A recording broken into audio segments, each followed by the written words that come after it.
미국이 우리나라의 핵무기 개발과 보유를 용인한다면 한국은 미국의 맹방이자 혈맹으로 남을 것이다. 더욱이 북한의 흡수 통일까지 적극 협조를 해준다면 정말 변치 않을 우방으로 남아 양국 간의 우리와 신뢰는 최고가 될 것이라 확신한다. 꼭 이대로 추진되기를 기원한다. 최근 미국이 이례적으로 한국의 핵무장을 허용하는 동시에 일본을 버리고 주일미군까지 한국에 모두 배치해 북한을 흡수 통일할 수 있다는 첩보가 전해지면서 전 세계가 들썩이고 있습니다. 이 소식이 전해지면서 가장 날뛰고 있는 국가는 바로 중국과 일본. 그동안 북한에서 헐갑으로 개발권을 사들이야 막대한 규모의 자원을 캐가며 북한을 속국으로 자유자재로 컨트롤하던 중국, 그리고 아시아에서 미국과 최강국 지위를 바탕으로 온갖 특권과 혜택을 누려온 일본이 이번 미국의 중대 발표로 이 두 나라의 운명은 완전히 뒤바뀌어 버렸는데요. 바로 이 충격적인 내용의 시작은 조 바이든 미국 대통령이 이 집에서 24일 한국-일본 순방을 앞두고 백악관에 제출된 두 대통령 하나의 기밀 정책 체험 보고서입니다. 이 보고서는 미 중앙정보국 CIA의 대통령 1일 브리핑을 모델로 만들어진 것으로, 이 보고서를 주도한 수미 테리 우드로 윌슨 센터 아시아 국장계 함항공역사 공공정책국장은 서문에서 국제 환경을 완전히 탈바꿈시키고 있는 여러 변화에 비춰볼 때 한국과 미국은 더 이상 양자관계나 양국이 직면한 공동과제에서 예전처럼 대응할 수 없다라며 양국에 기민하게 새로운 정책을 수립해야 한다고 밝혔습니다. 참고로 우드로 윌슨 센터는 미국의 4개 싱크탱크로 우드로 윌슨 센터의 제인 하먼 69 소장은 미국 민주당의 구선 하원 의원 출신입니다. 하버드대 로스쿨 출신으로 빌 클린턴 정부와 버락 오바마 행정부에서 정보 안보 분야를 깊숙하게 자문해왔습니다. 현재까지 미국 민주당 최고의 실세 중 한 명으로 꼽히는 힐러리 클린턴과도 친분이 매우 두터운 것으로 전해졌는데요. 우드로 윌슨 센터가 제시한 정책 대부분이 바이든 정부에서도 적용될 만큼 영향력이 막강합니다. 그래서 전 세계 주요 외신들도 우드로 윌슨 센터의 발표를 곧 선행지표로 바이든 행정부의 정책을 예측하고 있는데요. 에이브러햄 덴마크 우드로 윌슨 센터 핵심 관계자는 한국과 미국이 지금까지와는 완전히 다른 새롭고 강력한 정책을 만들 것이라며 미사일 방어, 역량 강화, 데이터 통합, 한미 타격 능력의 정교화, 미 해군 함정의 한국 기지 순환 배치에 한국군의 더 많은 다국적 훈련 참가 등을 직접 언급했고, 한국의 핵무장을 통해 중국을 무력화시킨 후 북한을 흡수 통일하는 방법까지 거론됐습니다. 지금까지 미국 내 전문가 일부가 한국의 핵무장 가능성을 거론한 적은 있지만, 이렇게 바이든 행정부의 정신적 지주이자 정책 지도자인 싱크탱크가 한국의 핵무장을 언급한 것은 처음 있는 일입니다.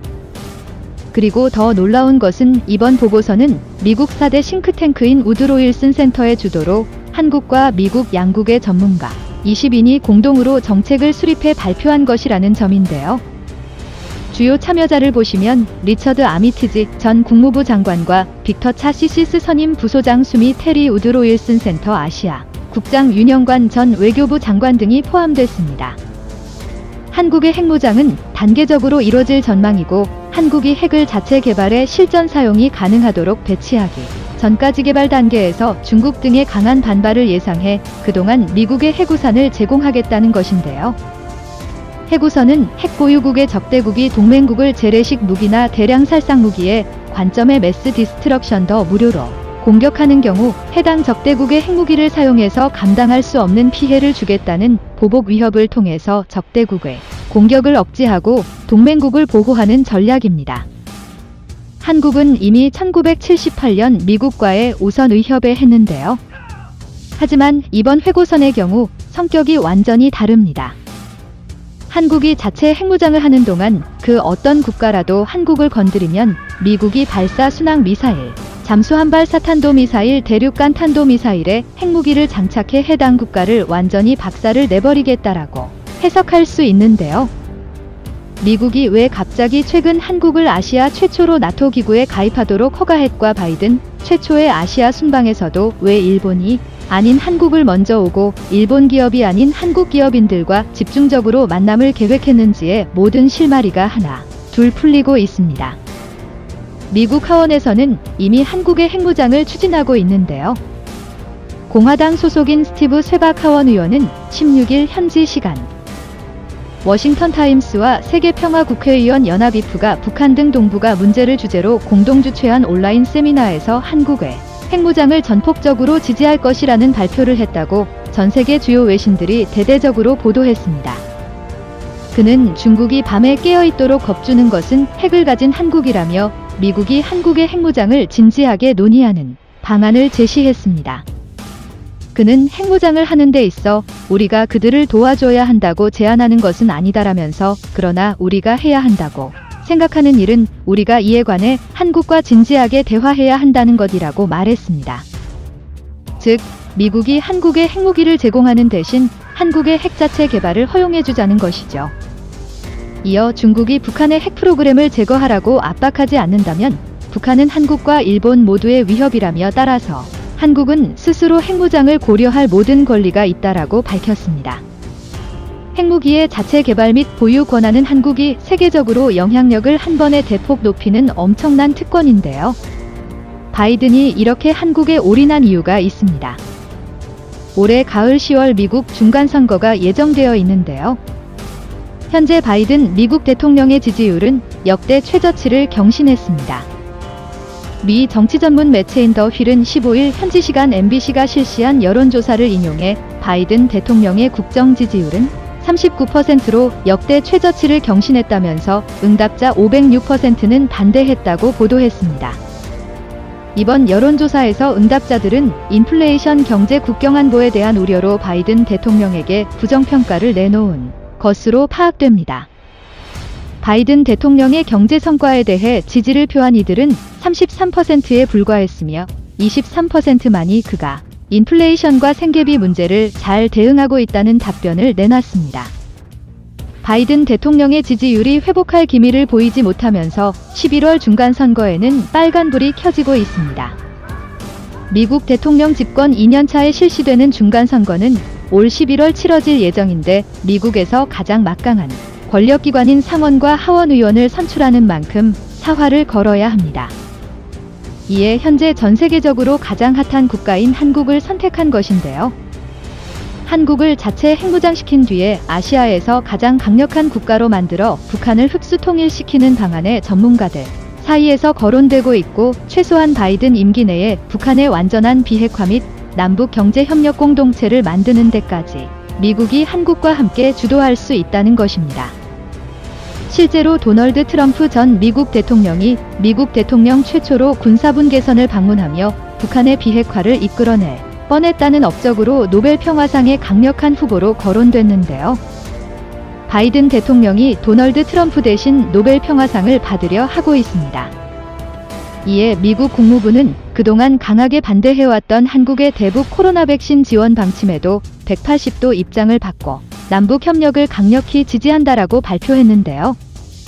국무부 대변인실은 13일 부여회의의 논평 요청에 우리는 코로나19 확산 방지를 비롯한 남북 협력을 강력히 지지한다며 국무부 대변인실은 우리는 북한에서 코로나19가 발병했다는 언론 보도를 인지하고 있다라며 우리는 이것이 북한 주민들에게 어떤 영향을 끼칠지 우려하며 있으며 북한에 대한 백신 제공을 계속 지지한다라는 이례적인 입장을 내놓았습니다. 이 소식을 접한 북한은 환호성을 지르고 있습니다. 중국산 백신에 대해 전 세계적 신뢰가 바닥으로 추락한 것은 북한에서도 인지하고 있습니다. 대부분의 국가들이 중국산 백신 접종은 인정하지 않고 있지만 북한은 중국과의 특수관계 때문에 대놓고 중국 대신 한국에서 백신을 지원받지도 못하고 있는 상황이었습니다. 하지만 이렇게 중국의 눈치만 보다가 북한의 상황은 완전히 초토화돼 버렸습니다. 조선중앙통신 등의 보도를 종합하면 현재 북한은 코로나 2.9 대유행 상황입니다. 유혈 차별 열저가 하루 사이에 10배 이상 폭증하고 사망자도 나날이 늘고 있습니다. 이날까지 누적 발열자 수는 인구 대비 4%의 수준인 82만 620명에 이르고 사망자 수도 42명으로 집계됐습니다. 나날이 폭증하는 데다 북한의 방역 능력을 고려하면 실제로는 공식 발표 숫자보다 훨씬 많을 것으로 추정됩니다. 김정은 국무위원장은 지난 13일 열린 정치국 협의회에서 현 상황을 건국 이래 대동난이라고 규정했습니다. 이에 북한은 역사상 최초로 남한의 백신 지원과 긴급 식량 지원도 요청할 것으로 전망되고 있는데요. 김정은 국무위원장은 또 최근 심상치 않은 말을 전했습니다. 조선중앙통신은 22일 김정은 동지께서 남조선 문재인 대통령과 친서를 교환했다라며 김정은 동지께서 지난 4월 20일 문재인 대통령이 보내온 친서를 받고 4월 22일 회답 친서를 보냈다. 라고 보도했습니다.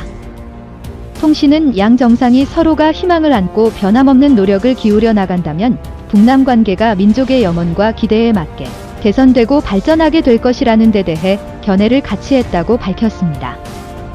문재인 전 대통령이 퇴임하고 정권이 바뀐 상황에서 북한이 이렇게 한국에 대해 긍정적인 미래를 제시한 적은 역사상 단 한 번도 없었는데요. 더 놀라운 점은 북한이 최근 이렇게 김정은 국무위원장과 문재인 전 대통령이 만난 순간을 담은 화보집까지 내놓았다는 것입니다. 제목 또한 파격적인데요. 북남 관계의 대전환 이번에 이례적으로 한국의 백신과 식량 지원을 받아들인 점들까지 종합적으로 고려한다면 조 바이든 미국 대통령이 한국을 방문했을 때 북한이 이번에 중대한 결정을 내릴 수 있다고 전문가들은 입을 모았습니다. 중국의 한화령과 일본의 수출 규제 등 한국 외교 수출에 항상 압박을 받아옵니다. 이번에 핵무장 언급으로 중국의 압박은 더욱 거세질 겁니다. 이 페프 가입은 필수적이며 탈중국화는 빠르게 진행해야 합니다. 오늘도 감사합니다.